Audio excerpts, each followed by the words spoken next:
టమాటా నేతి బీరకాయ పచ్చడి చేస్తున్నాను. దానికోసం 2 స్పూన్ల ఆయిల్ వేసుకున్నాను.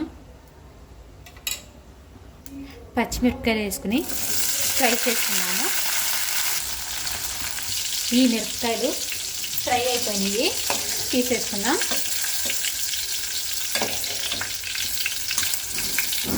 ఈ ఆయిల్లోనే నేతి బీరకాయని ముక్కలు ముక్కలుగా కట్ చేసుకుని ఫ్రై చేసుకుందాం.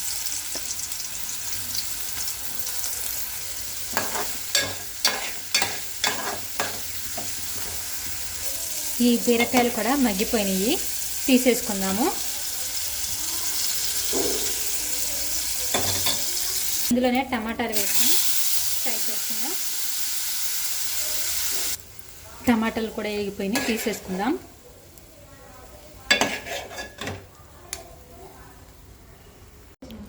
ఫస్ట్ పచ్చిమిరపకాయలు వేసుకుని దంచుకుందాం.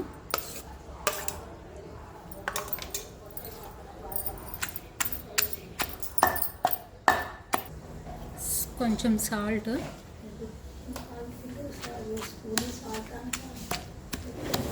కొంచెం చింతపండు,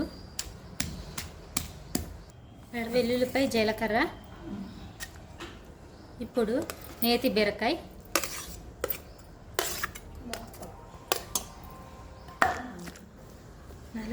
నేతి బీరకాయ నలిగిన తర్వాత కచ్చాబిచ్చాగా ఇప్పుడు టమాటా ముక్కలు.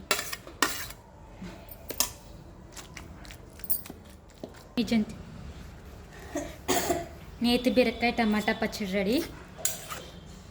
తీసేసుకోవడమే. తీసేసుకుని వేడి వేడి అన్నంలో తింటే చాలా బాగుంటుంది. మీరు కూడా ట్రై చేయండి.